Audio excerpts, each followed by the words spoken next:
Hey everybody, how you guys doing? On this episode of That's Gold podcast with your host, Grow with Gons, I just want to go ahead and introduce my guest, co-worker, and probably one of my best friends, Andrew. Oh my gosh, best friend? That's really sweet. Should we kiss?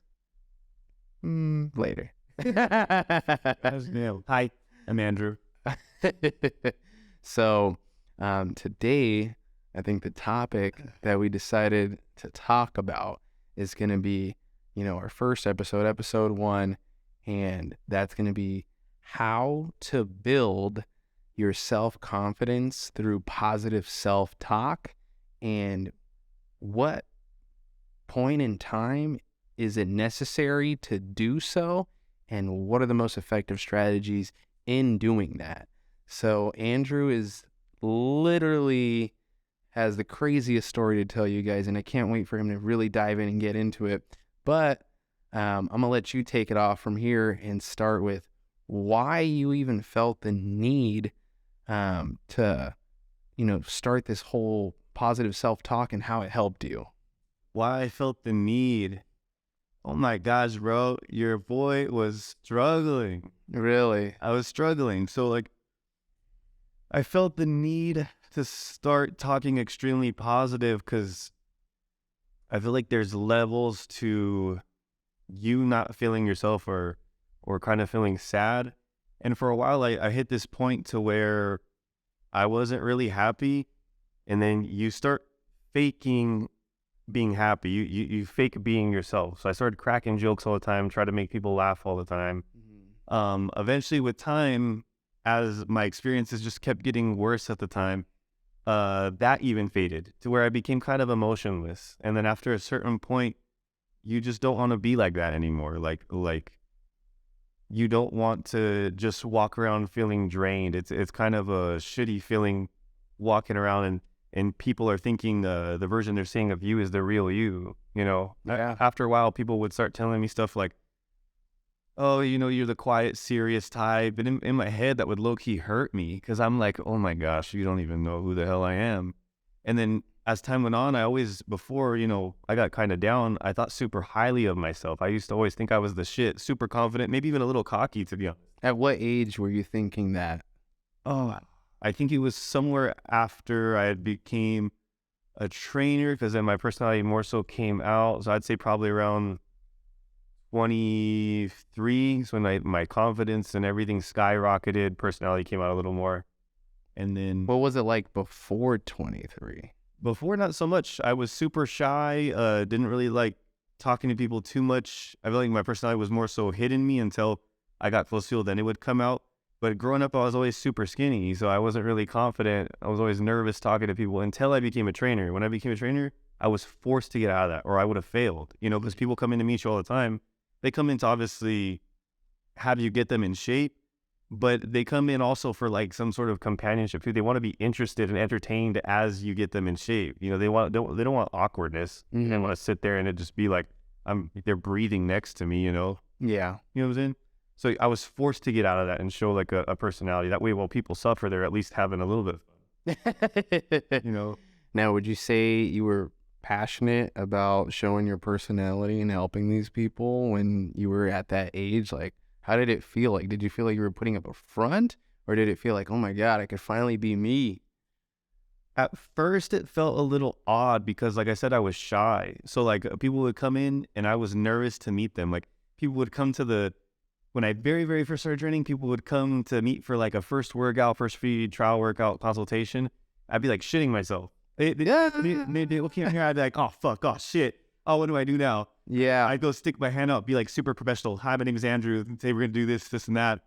And then as time went on, I was like, oh, that's not the way to do it. I just started being me. Like, people come in. Yeah. Instead of like, hi, my name is Andrew. It's like, you're late. Get your ass in here. Or like, hi, my name is Andrew. Pleasure for you to meet me. Stupid shit where it's just more me rather than a script. Do you get what I'm saying? Yes. But it felt more comfortable being me, and I noticed I succeeded more just fucking around and being professional, like a computer. Yeah.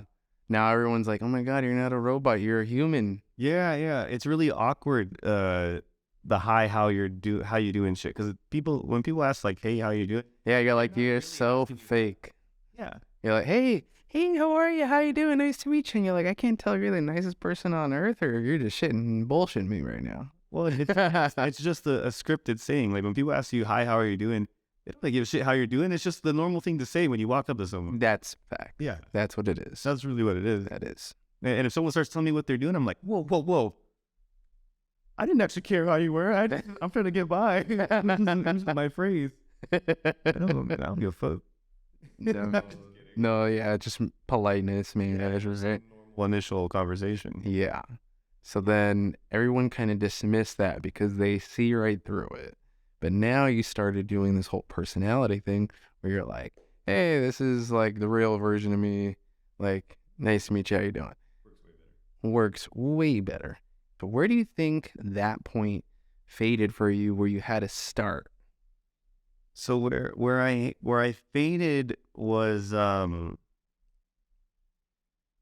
my struggle in life. My life has always been incredibly fucking easy, to be honest. I've been blessed. Like whenever it's just up to me, I always figure out a way to get stuff done. My struggle in life has always been relationships. Whenever I'm in a relationship, my life is usually always far more challenging or worse in general. And if I'd say the best relationships are still challenging to a certain extent because they require, attention and you got to give up time for them and all that. And their problems become your problems. If you actually care about them, you worry about them a little bit. So Yeah. even the healthiest relationships are a little challenging. And mine weren't really great, to be honest. Like they were not good. So let's say I have a health bar. Let's say I'm in a fucking video game. Yeah. My health bar is at 100%. As time goes on and that relationship is just getting harder and harder, my health bar is decreasing. Yeah. And I don't want it, as a trainer, I don't want to like push that energy onto my clients and make them feel worse. They came to me to feel better. A lot of times they come to me at an all-time low. So there was a time where I faked it. I faked my old personality, pushing out extra jokes hard, trying to make everyone laugh. It made me feel better to see other people smile when I wasn't very happy. Yeah. After a certain point of getting kind of disappointed or struggling for so long, it's like my health bar reached too low of a spot. And then I couldn't even fake being happy. Then I started coming in and not talking to anybody. It's like I only had enough energy for my clients, and even that wasn't that great. Like I wasn't funny anymore, cracking the jokes like I used to be. It was enough energy to get them a good workout and be serious with them enough to get them results. But like I said, my mind from before was still deep in my head. So I always felt like I needed to be good for people. Like the happier Andrew was good for the world. It was good for people. It made them feel better, made them smile more and lift their spirits up. And I just, after so many months, I just couldn't stay that way. I just felt like it was like a disservice to me and to the world. I felt like I could help the world if I just remain happy myself. So after a while, like just started looking at myself in the mirror and I was like, I got a little harsh on myself. I was like, stop being a bitch, Yeah. Like I kept looking at myself. I was like, you were meant for more than. I felt like I was like a fucking, like an NPC character, not a playable character, just a guy walking around in a fucking video game that doesn't even have A purpose. a personality, a purpose. Yeah, character. It's over and over. Yeah. I feel like I was more than that. You were stuck in a loop. Yeah. So You're just the guy that does the same thing over and over, not making any progress, just stuck in a loop. Yeah, with like no personality. And I said, this is not good. Like I said, you're meant for more. Like it's time to get out of this. So what kind of helped me get out is I gave myself, it was actually, I feel like competing really pushed me towards it because competing in bodybuilding is so demanding. So what made you want to compete? That's an even better question. What made you want to compete in the first place? There was plenty of reasons. It was, something to focus on at the time. I could focus, feel like I accomplished something. Whenever you accomplish something, you feel better in general. I wanted to see the potential of my body. I haven't been lean in a long time. I want to see everything all shredded. I would have loved to inspire some people. And then I honestly proved to myself because I've always been like a hard-headed, confident individual. I wanted to do the prep 100% without cheating. And I wanted to make it look easy too. Like when I first started, I said, "Fuck this! I'm gonna do this. I'm gonna kill it. It's gonna be fucking easy." I told myself that from the beginning. And then, let me tell you, it was easy for like the beginning, and then the last, I'd say like 3.5 weeks. Whoa, bro, it got tough. I was like, okay, I'm gonna complete this without cheating, but this shit ain't gonna be easy because I started struggling. It got hard as fuck at the end. But do you think the fact that you had that positive self-talk moment where you decided to tell yourself, even though you were going through all the bullshit, even though you had very low energy because you were giving up all this energy to all these things, the relationship included, and you decided to have that moment where you're like, I'm going to do this and I'm going to make it look easy. Saying those words, I'm going to make it look easy. Is that what you think actually made it easy for that first leg of the race? Oh, no, without a doubt. Without a doubt, positive self-talk is ridiculously important to helping you. Like, I always say, if you say something's hard, it's going to be fucking hard, dude. Yeah. Now, if you say something's easy and you prep your mind that you're kind of going to get it done no matter what. It may not be easy. You know that in the back of your head. But if you start saying it, you're going to get it done. It may be hard, but it's still going to get accomplished. Like, I started doing that all the time. The minute I'd wake up at fucking 4:30 in the morning to go hit cardio, I'd go step on that machine, whether it was 35 or 45 minutes past the cardio right before I stepped on it. I told myself, this is going to be the easiest thing in my fucking life that I do. And I finished the 45 minutes. I take a picture of the 45 minutes to show everyone I'm fucking doing it. And I'd post it. I'd be like, easiest 45 minutes of my life. You did do that. I remember. Yeah, and I would repeat that every fucking day. And then as I'm doing the cardio, I would say that shit too. I'm like, 15 minutes done, piece of fucking cake. 30 minutes done, I only have 15 more. It's just fucking easy. And then 15 minutes, I was like, haha, fuck you, stairs. Suck my dick, stairs. This shit ain't nothing. Ain't got nothing on me, stairs. Yeah. and then later on, bro, that shit faded hard, bro. Like as time went on, my energy started going down. I'd say the last 2 weeks, I would go on those stairs for the 45 minutes. I'd be like, fuck. My legs felt so heavy. But then my positive self-talk turned from, it's going to be the easiest thing in my fucking life to, if someone else human did it, there's no fucking way that I can't do it. Because no one is better than me in that way. No, I'm not giving anyone the power to be able to do something that I cannot do. You know what I'm saying? You're not going to give yourself the lack of power to not be able to do what other humans have done. Yes. Because if someone else can do it, we're all human. Why can I not do it? Yeah, you have the power. Yeah, it's all. You don't lack.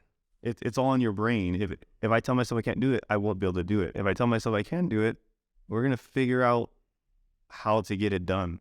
Because a lot of the times it's not your body. Your body's dead, or it may be hurting. You may even be cramping or something. But humans could actually push pretty far past the limit of pain that they don't realize. It's their brain that gives up eventually, you know? Yeah. There's their head that says, oh, I can't handle this pain anymore. But in reality, if, say, someone was controlling you and autopilot kicked in, your body wouldn't actually give out for probably a whole nother fucking hour or several hours, you know? Yeah. To be honest. Yeah. So I just kept telling myself, don't be a pussy, you know? Don't be weak. Yeah, you actually can give yourself the power. It's crazy that you say that, because I was, we were eating sushi. So we were eating sushi not too long ago, right? And I tell you and then our friend that, hey, Sarahi, by the way, that's her name. I'm just going to let you guys know that there's no way either of you guys are going to beat me today in the sushi eating contest, because not that I'm bigger, not that I eat, you know, I can like have more stomach. It's because I'm the guy that just never quits. So you guys are just going to lose because I'm never going to quit. And they're like, no, you might lose. I'm like, no, I'm going to push myself to the point where it hurts. I'll even push myself to the point that I'm going to throw up before I lose, because I just won't quit. Gonzo was willing to die for that competition. I was like, hey, I'm good. I don't need this one. Yeah. And then I even told you, it was so crazy because we got to the very end of the competition and I see that we're both getting full physically, but my mind said, no, you can order 2 more rounds easily, because I don't only want to beat you, I want to bury you. but I was feeling full already. I know. But I was like, Warfare. but my mind's just like so competitively strong that I was like, there's no way either of you guys are gonna win, and it's not because I have a bigger stomach. Because my dick's big. No, I'm just kidding. No, it's because I'll break your will. I'll break your will with the ability to like, oh my God, this guy really isn't gonna give up. He's gonna go till he throws up, and I don't want to throw up. So if he's willing to do that, I'd rather just quit now. Yeah. That's what it is. No, like, see, if it came to the bodybuilding competition, I would have tried so like my hardest, but I'm not willing to push that for a fucking buffet. Yes, exactly. It's not that important to me. I'm like, okay, guys, so you can win. No, exactly. I'm not throwing up. You know? No, 100%. Yeah. But that's what you did. But on a much grander scale, you decided, hey, why don't I apply that? Because maybe I applied it to sushi, but that's like something that's like whether I win or lose, it doesn't make me a better person. Right? Yeah. You decided, you're like, I'm going to apply this to something that actually is going to change the way I inspire the world. It's going to improve something to myself. It's going to improve my health dramatically. Like, I'm going to use that mentality, and I'm just not going to quit. And that was actually one thing that helped me going too. Like, people don't actually realize it, but when I was competing, I'm so prideful, bro. Like, I couldn't give up because I just think so highly of myself. But along with that, I didn't realize how many people were actually paying attention and watching me. I would get like literally hundreds of messages from people all the time telling me to keep going, or I inspire them so much. They're like, I wish I could be like you. I'm like, fuck you guys. I literally can't stop now because I'd be letting so many people down. I can't cheat. Like, there were nights where I was so freaking hungry, like clenching the sheets in my bed, just feeling terrible. Like, if I need to go pee at night, getting up off my bed, just walking to the bathroom felt incredibly hard because I felt so weak. Putting on my clothes in the morning felt weak. But I couldn't cheat because all these people are looking up to me to succeed, you know, to not give up. Yeah. And I'm just like, oh, you motherfuckers. Like, I appreciate you rooting me on, but damn. Now you have the accountability. Now all eyes are on you. They're like, is this guy going to really do it, or he's going to bitch out? He's going to just bitch out. We're waiting for him. We're waiting for him to fall. We're waiting for him to fall. And you're like, oh, yeah. Oh, no.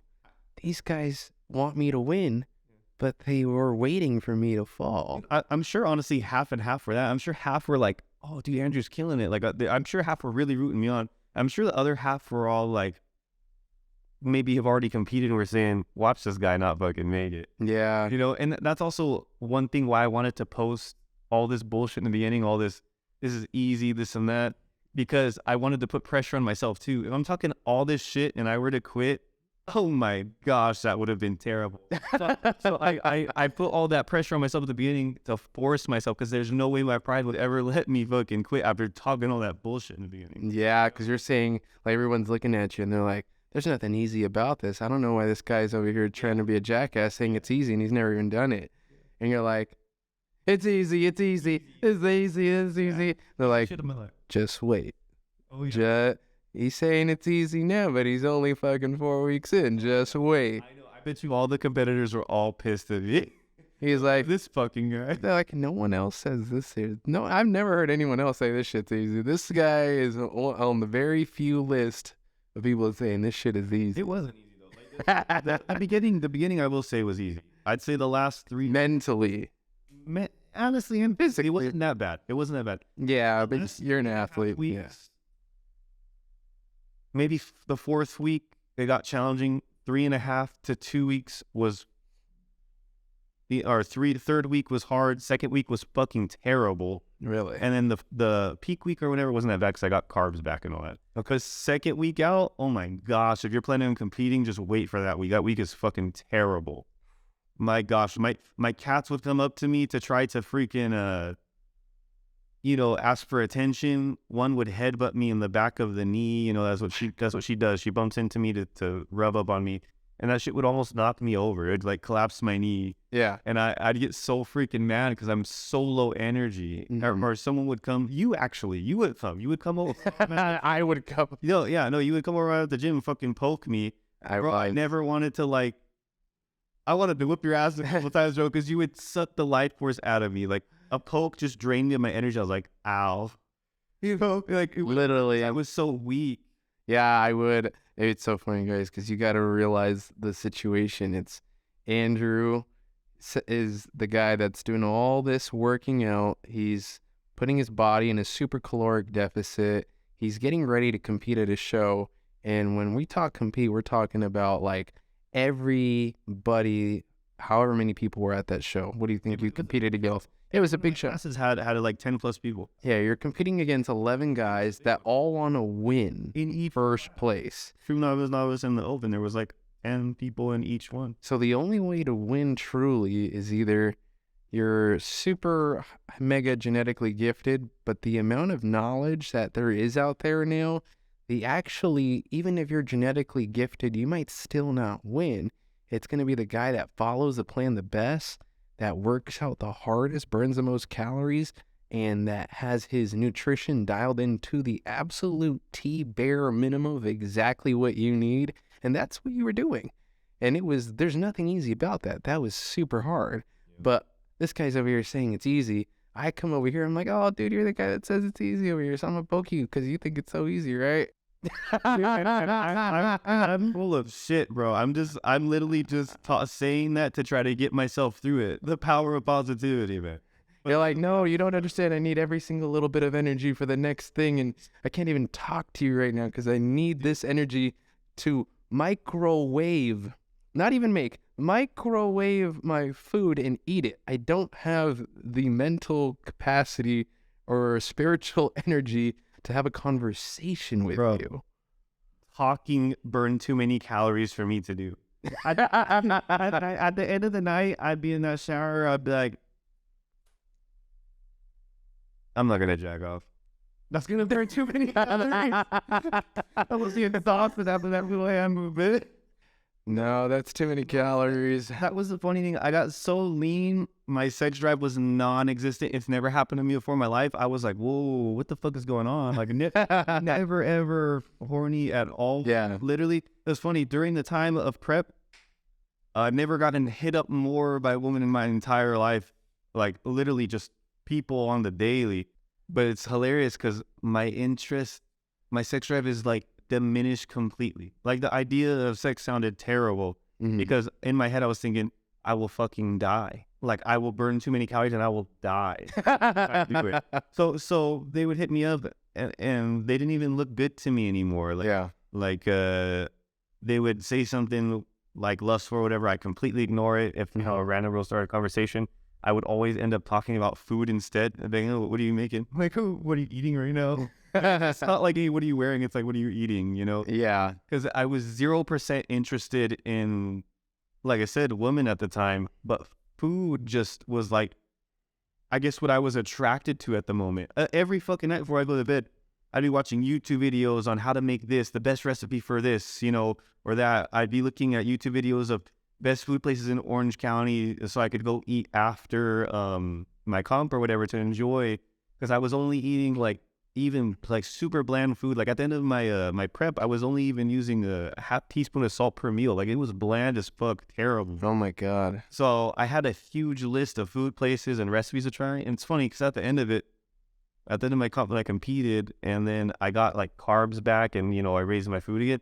I didn't even try any of these recipes or places just because I felt good to just have more food again. I still ate the same clean shit, just more quantity, which saved me. No, and I think what you were craving wasn't necessarily the taste or these like specialty items.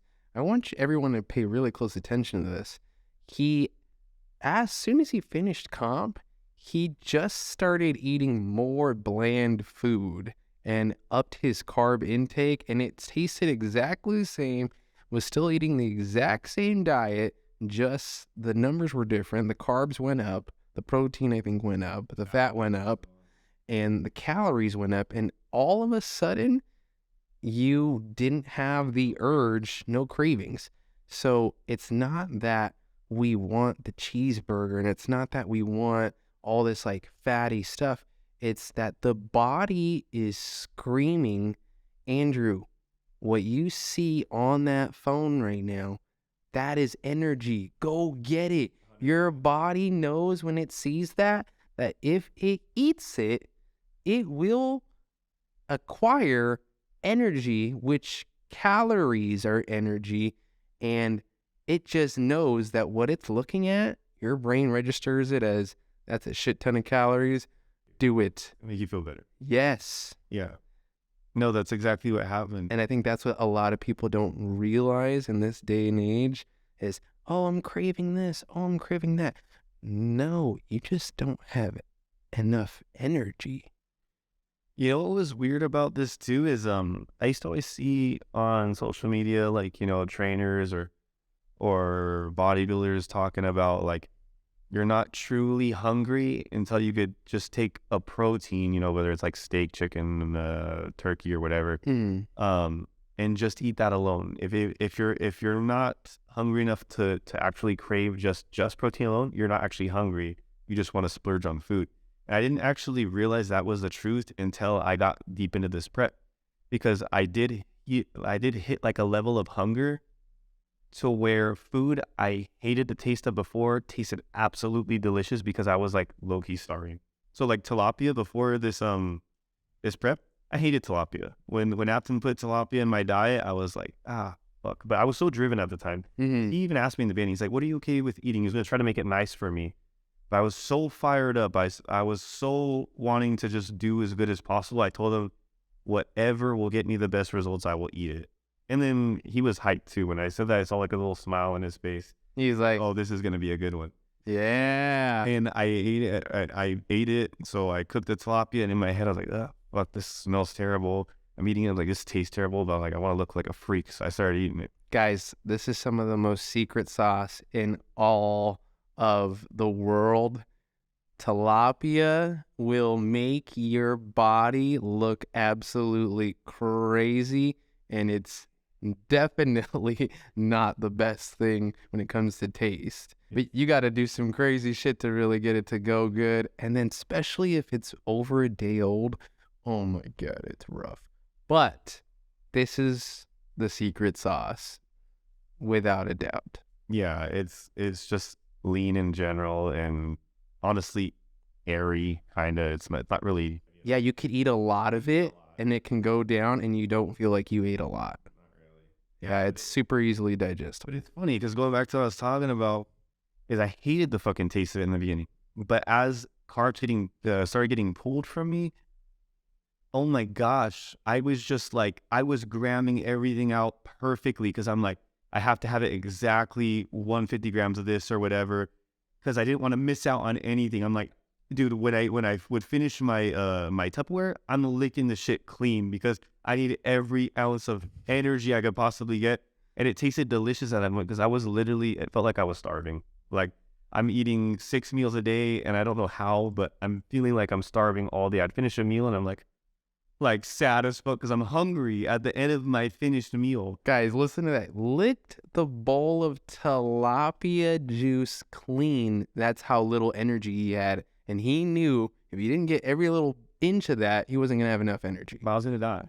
I was going to fucking die. I was going to die, bro. You're like, if I'm 1 gram, half a gram of protein away, and I leave that on that bowl, I'm going to die. Bro, it was really like that. There was a night, actually, and bro, I was so hungry, and I supposed to split my meals up evenly, like eat every 2 hours or so. But I was so hungry, I that day I ate my meals earlier, and I finished all my meals by like 5 p.m. or whatever, and I didn't go to bed until like 11. So that's a long freaking time being awake without eating. So later on in the night, I was like starving. I was laying in bed. I never wanted to cheat so bad in my life. I like laid in bed just struggling, like straight pain there. I was just watching YouTube videos too, like a fucking idiot. YouTube videos of like delicious food, and I was watching burritos. Yeah. So bad I wanted to get up to go eat a burrito, and eventually I knocked out with the YouTube video on. He just watched it in the same burrito. Yeah. But I had a fucking nightmare, bro. I had a nightmare of me just killing burritos, and I was like sweating and everything, and I woke up in the middle of the night, like panicked. I was like, fuck. shitting myself because I thought I cheated on a shit ton of like burritos. I woke up and I'm like, oh, thank God, because Apton would have killed me. Because this was like 2 weeks out. 2 weeks out, I thought I cheated terribly because it felt so real. I could taste the shit, dude. Yes. It was so bad. And then the next day I went and I told Apton. He starts laughing because he's been there. He's done that. He's been on Olympia stage. I'm sure he's felt the same thing. Yeah, he's had the same dream. He's all like, oh my God, that's so funny. This is part of the process and you're going through it. Ha ha ha. I was so scared. I woke up literally like jumping. Like, if you're late to something and you look at the clock, you're like, oh man, I'm late. That's what it felt like. I was like, Yeah. Because I thought I ruined it all. Yep. 2 weeks out, I'm like, oh my gosh. Yeah. So he sees that you're going through this patch where your body is craving energy so intensely that your dreams are now feeling more real than ever, and you can't tell the difference between the dream and reality. So when you wake up, you feel guilty and shame that you might have just blew it. Yeah. Well, dude, like I said, all these people were looking up to me and rooting me on. I didn't want to cheat so bad. And honestly, Apton was hyping me up too. Every time I go to the gym, he'd be like, you look great. You're doing great. He was telling me he had high expectations for me. He'd tell me every day I'd make it, I can make it far and all that. And I just felt like I was letting everyone down along with myself, which was the most important part too. Like me, I was really, really, really pushing for me on this one. Like I was like, prove yourself to yourself again, like. So talk about how was it more the fear of failing that pushed you to the success at the end? Like you didn't want to fail Apton, you didn't want to fail all these people, you didn't want to fail your family, your friends, or was it more the positive self-talk that kicked you, to finish this competition? Because you ended up getting all the way to the competition. Man, I can't say I did. I think it was just a mixture of both. Like, because on one hand, it was the positive self-talk, just believing in myself wholeheartedly again, telling myself I'm the best, I'm the shit, no one is quite like you. If someone has already done this, then you can do it. But on the other hand, there was a fear, without a doubt. There was a fear every day. I'm like, don't you dare fucking cheat. People are looking up to you. You're meant for more than just being an average individual. And I didn't want to let anyone down, but most importantly, myself. Like, I was doing this big time for me, and oh gosh, like, disappointing myself is the worst. This was my chance to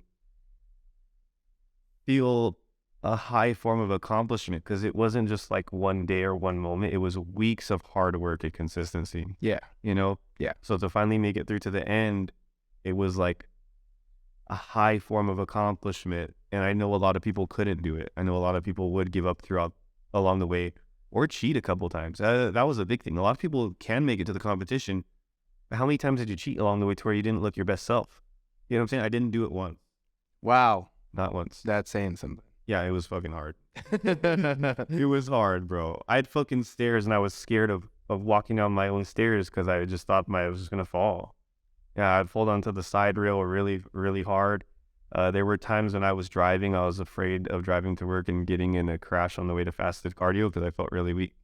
Oh my God. And then not to mention the fucking anger on top of that too. I've never been more angry in my life. Like, people would drive by, my road rage was through the roof. I used to always have to like hold onto the steering wheel tight and say, Andrew, calm down. Like, because someone would drive, I was so weak, even my driving was slower. It was weird. People would pass me up in my hand, I'd be like, I think I'm slow.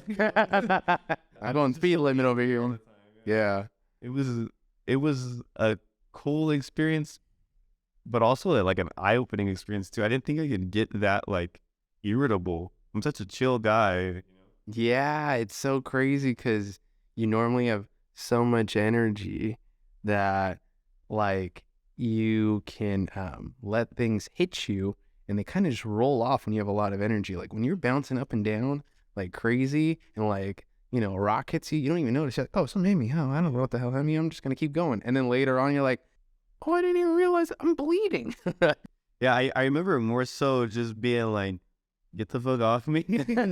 Like, don't touch me. I remember people come by and try to play with me because usually I'm a little goofy. Like, some of the trainers would come by and try to like play with me or play by with me or like slap my butt or something. And I went from playful to do not touch me. You know? Yeah. Yeah. And sometimes I feel Super irritable. really bad because I don't want to be mean to people, but they didn't realize at the time they were taking energy away from me. Like it really felt like pain. I was like, oh my gosh, like you moving me drained me. Yeah. It was such an odd experience, and it's fucking crazy. I almost feel like a little psychopath for wanting to do it again at the end of this year. I'm like, what the fuck? That was terrible. Like, I know how to do it again. You know what?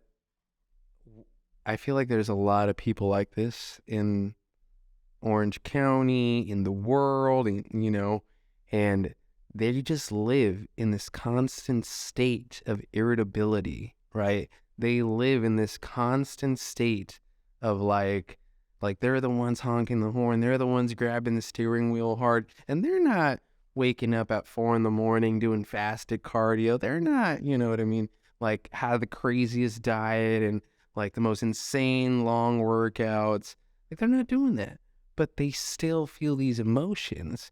Now, based on what you went through, do you think it's because of a lack of energy is why they're feeling these things? Like they're just not taking care of themselves. They're too stressed out at work.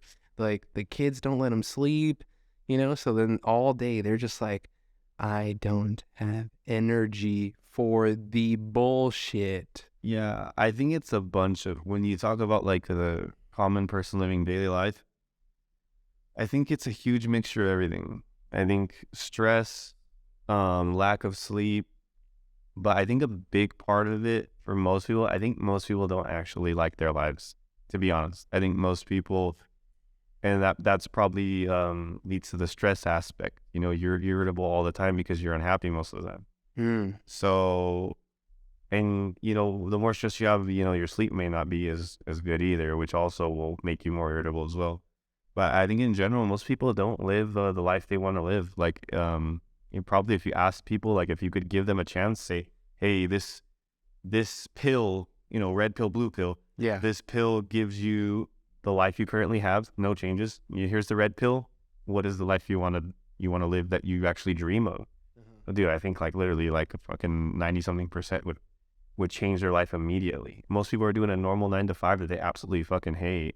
Takes up 8 of their 12 hours of daylight. And that's not including commute time. I think a lot of people Getting ready. just live the life they don't want to live, and that's why a lot of people are just angry in general. Whenever you're not really happy Living your purpose. dude, you're bound to be just an angry individual, and there's a saying, hurt people or misery loves company, and you just project that on other people. You're being happy, and that's where you get these angry people just making other people's life harder. And it just comes back to them not being happy with their own life. Damn, dude, I think a lot of people just go through life kind of lying to themselves.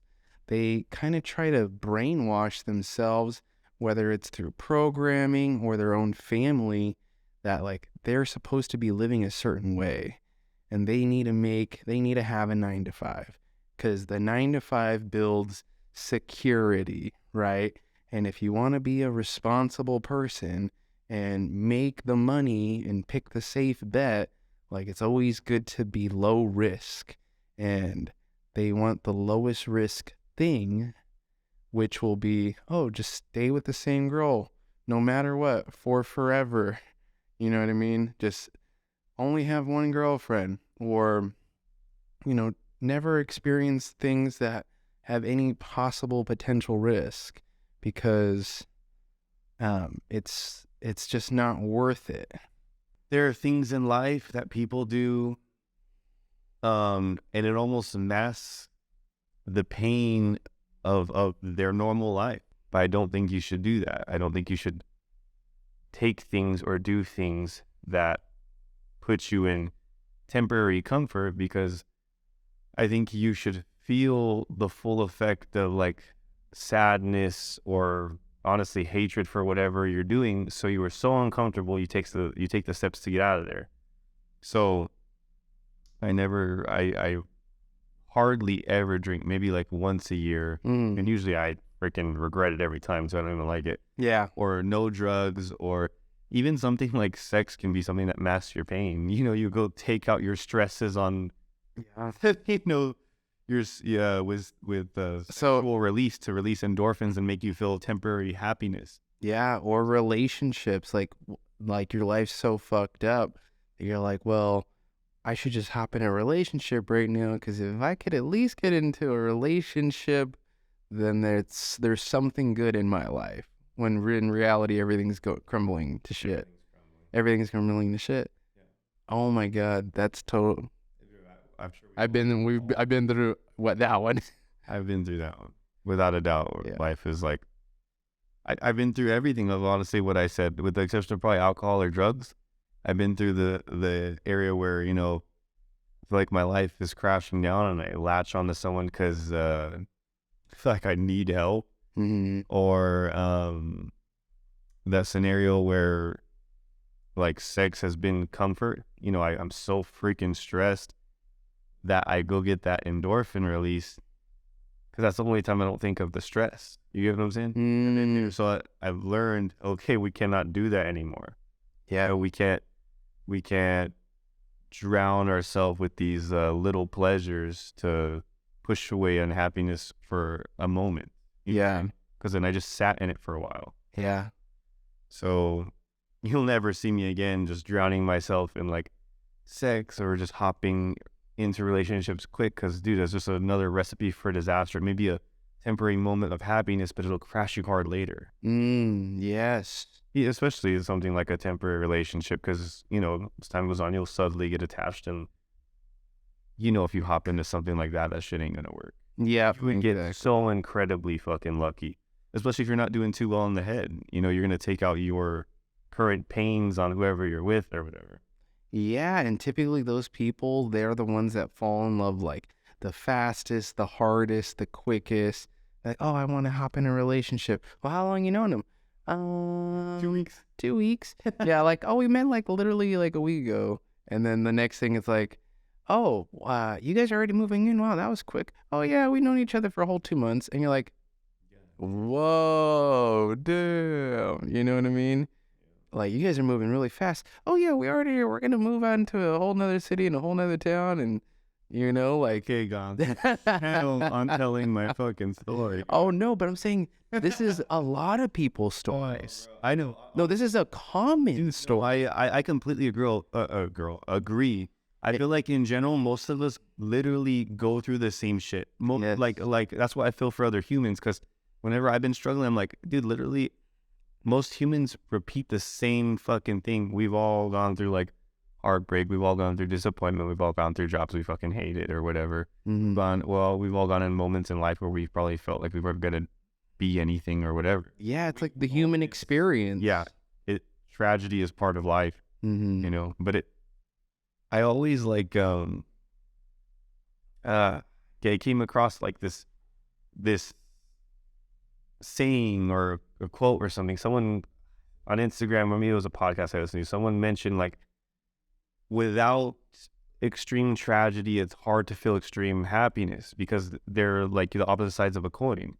You know, if life was always happy, the high of happiness wouldn't feel so high. So in order to feel extreme happiness, you almost need to feel an extreme low.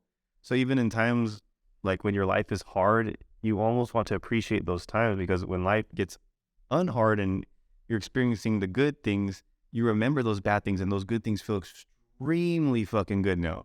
So whether it's you hated your job and now you absolutely love your fucking job. You remember that job you hated, you remember how miserable you were, and now you're so much more appreciative for this job that, you know, maybe your dream job or just something that's even a little better. Or let's say a relationship, you know, say someone treated you terribly, guy, girl, whatever it is. The framework. Find that person that is like your ideal person. Oh my gosh, do you appreciate them even more? And you may not even want to let them go even more, because you remember what that was like before. Yeah. Now, let's say you never experienced that tragedy. Let's say you just hopped right into that good relationship. You might have taken it for granted and fucked it all up because you never experienced how shitty people could be. And you may have been like, oh, grass is green on the other side, and maybe left that person, and then now your life sucks. Yeah. So sometimes you got to be grateful for the shit in life because it makes you appreciate or just enjoy the good experiences even more. You know what I'm saying? Yeah. You got to be able to feel the pain, to feel the hurt, so you can remember the duality and how big the difference is to be on that opposite spectrum of the good feeling, which a lot of people don't think is good enough. Yeah, dude. Like, We all oh, get that's good, ungrateful. but I don't know if it's good enough. I think I could do better. I think I can, I could do prettier. Like, I think I can make more money. I think there's a better job. Like, I could easily, I could easily accomplish this or do that or, whatever, change my mind. But sometimes we go a little too intense, like, and I feel like it's sometimes when we lie to ourselves and we start to become selfish. It's the lies and the being selfish is like, I think that even though I haven't done this potential future job that I want to do, for some reason, I believe that I'm going to be absolutely great at it, even though I haven't shown any signs that I'm going to be great at it yet. And I think I can do it because I'm able to do everything and anything. And then you get a little narcissistic. Yeah. Yeah, yeah. I don't know. I think at the same time, like, you should always believe you can do more, and if you have like a goal in mind, you should go and accomplish it. But more so, what I was getting at is just like, when you feel the tragedy of like hardships in your life, Mm-hmm. the good things in your life feel that much better after. So basically what we're talking about is the human experience and that everybody experiences the same things in life, but the people that actually make it forward and into an actual better place, they are the ones that didn't choose to numb their emotions somewhere in the middle of their journey. To a certain extent, again, because you didn't numb your emotions and you felt what you needed to feel, now you did what you needed to do and you felt the right way about it.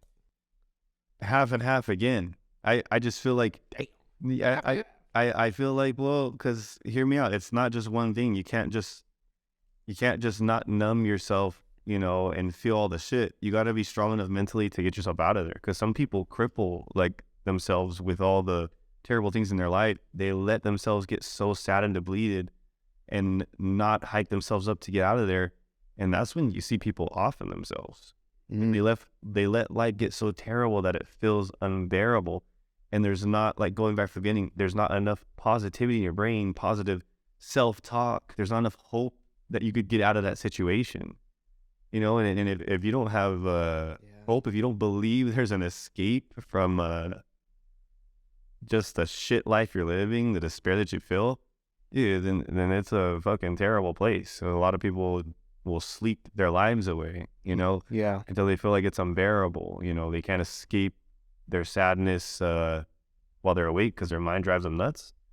And they can't escape it through even sleep because they have nightmares about whatever is bothering them. Damn. That's a rough place to be. Yeah. So you have to be positive, Mm-hmm. because that positive mindset is what's going to free you from, your sadness. It's gonna push you to taking the right steps to get out of there. Yeah. The positive self-talk. Yeah. If I don't believe I could do something, guess what? I'll never do it.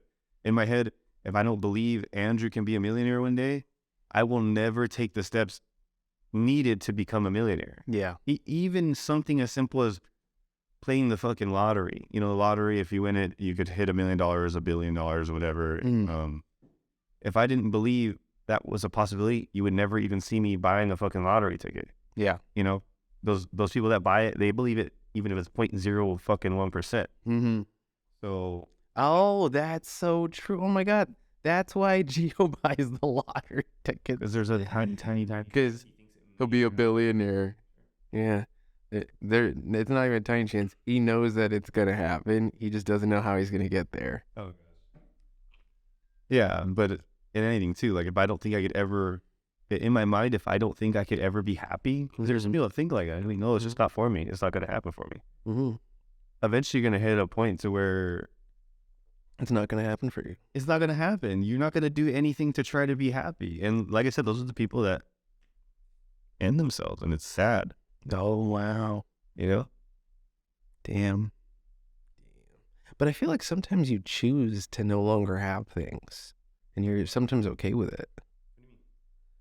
Like, there's people that live their whole lives and they don't want to experience like the beauty or the like amazing human experience it would be to like have a child. And they go their whole lives and they make a ton of money and they retire and they're 80 and you're like, you guys never had kids? No, we never wanted, honey. You're like, what?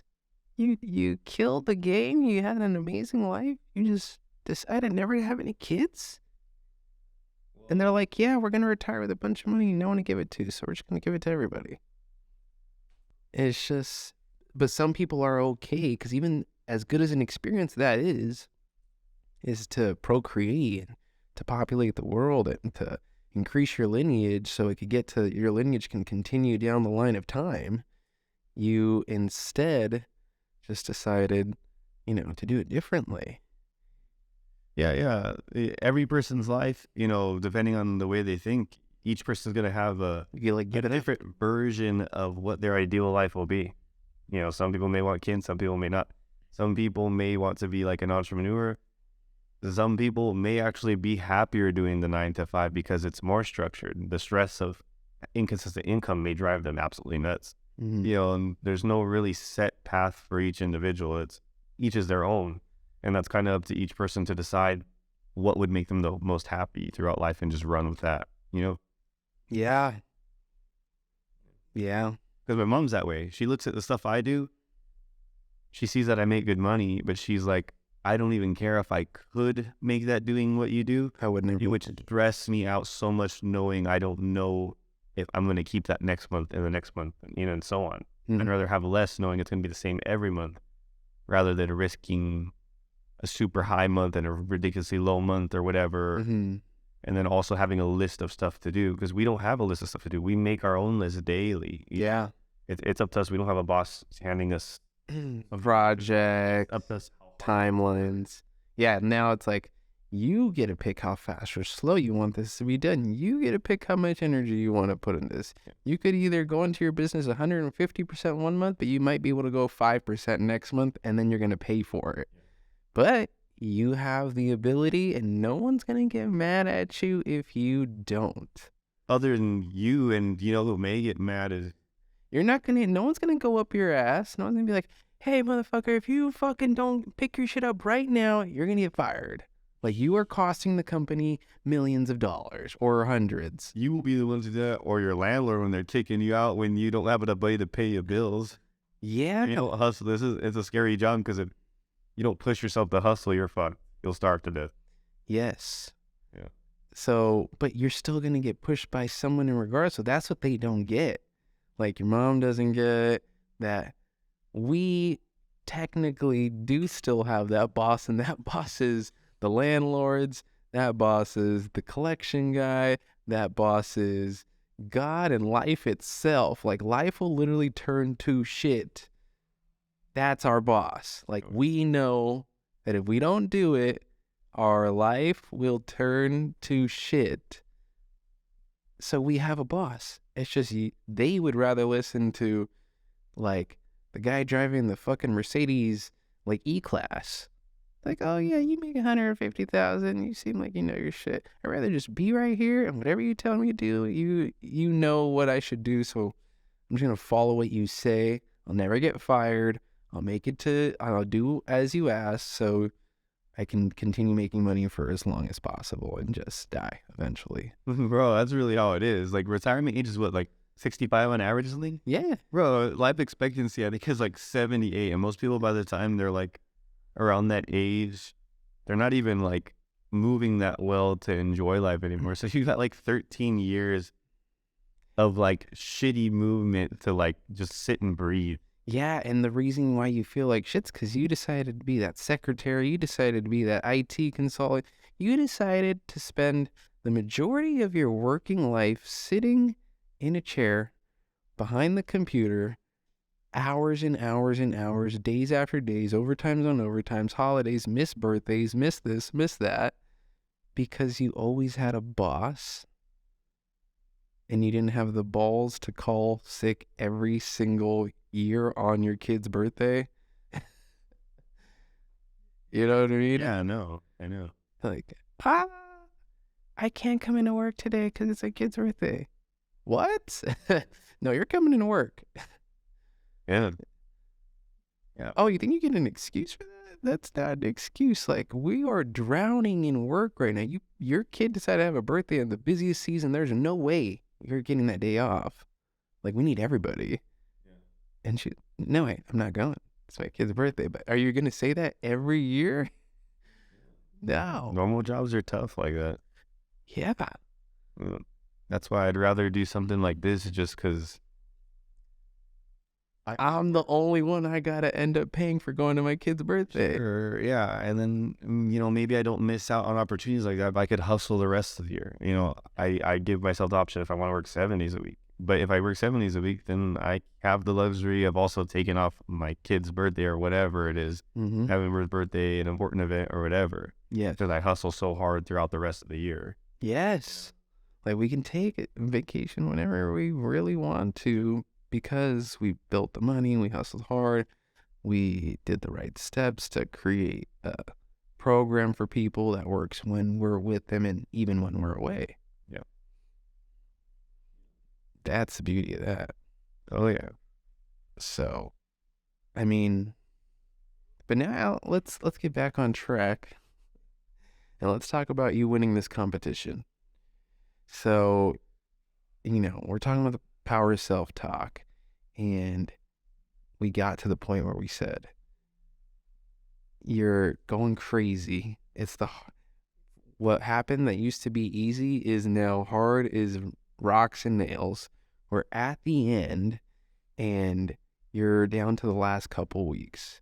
From last couple weeks till like when the competition's over and everything that happened from that, like, how did the positive self-talk take you there?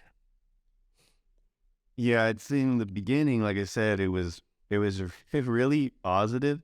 It was really like, oh, I got this, I could do this, piece of cake, everything. Towards the end, it became actually really hard. So the positive self-talk turned more into like aggressive talk. It went from like, no, it was weird, but it was still positive Yeah. In a way. Because it turned from like, you got this, it's easy, to you're almost there, don't be a bitch. Don't be a pussy. You better not touch that food, bitch. I would open the fridge. It was funny because I had my favorite ice cream in there. It was the strawberry mochi in the ice cream. I bought it before competition. I didn't finish it before I started prep. But I left it in there. And every day, like the last 2 weeks, I'd open that freezer and see it in there. I'd flip it off and be like, fuck you, bitch. I'd walk away to eat my nasty ass tilapia and asparagus. He just But towards the end, it was all aggressive talk. It was just like, don't be a pussy, don't be a bitch. And then it was also a lot of thinking, there's so many people hoping you succeed, looking up to you. All these messages I'm getting daily saying you inspire me, this or that. I see you stretching and cardio twice a day and workouts, if I already need to go work out, and I'm like, I can't let any of these people down. Yeah. Along with myself being the most important person. I couldn't have let myself down. Oh my God. So you just did it all. Yeah. You had a combination of the positive self-talk, the aggressive self-talk, the like, you are going to bring shame to your family and guilt if you let people. Bro, I could not bring shame to the family. I couldn't bring shame to the family, bro. I had to finish that shit. And then there were also some of the team that did it before me too. So there was my ego, without a doubt, bro. I saw a few of our teammates like Irene and Ashley and some other people that already did the competition, went the whole way, won. Sure, yeah, they beat it, and I was like, oh hell no, I cannot be that I can't be the one that drops out. Oh my God, you're right. I'd never live it down. No, you never. They could shit on me. I could walk by. I couldn't even roast them anymore. I couldn't even talk shit. Oh yeah, that's why your eyebrows crooked. They would just tell me. They'd be like, well, that's why you drop out of your comment. I'd be like, Yeah, so you got everything, like every way, every nick and turny you go, you basically like grabbed a rope, wrapped one around your arm, wrapped one around another arm, wrapped one around your leg, one wrapped around the other leg. You're like, dude, any way I move, if I don't win, I'm gonna lose a limb. It wasn't actually about winning though. It was more so just about completing it. Like at the end, I was so satisfied with not cheating and busting my ass as hard as I did. I didn't care if I came in first. Like it would have been great if I came first overall, whatever, got a sword or whatever. I'd have been super, super happy. Yeah. But in the end, I was happy that I just finished it all. Even if I came in fucking last place, I looked shredded and crazy, and I knew all the hard work I put in. I would still be satisfied, you know, because my main goal was just not to cheat. Mm-hmm. You know, was to finish it through without messing up at all. Yeah. You know, because then that's when I would have been dissatisfied if I would have cheated and not placed higher than I like to, or because then it would have been my fault. It would have been me not bringing in my best body. Mm-hmm. You know, if someone beats me because they're just a genetic freak and they look like amazing, Yeah. I can't get mad at that. Now, if I fucked up along the way a bunch of times, skipped workouts, skipped cardio sessions, cheated on my diet all the time, then I'd be disappointed as hell. Yeah. You know? Yeah. So, yeah, I couldn't just give it up to one aspect. It was just a bunch of things grouped together that motivated me to finish it all, you know? Mm-hmm. Just like a bunch. Positive self-talk, not wanting to let people down, not wanting to let myself down. I kind of wanted to remind myself who I was, because before I started comp, I was kind of at like a low in my life. Mm-hmm. It was like a little slap in my own face to remind myself, like, you're Andrew. Who the fuck have you been for so long? Bring that back.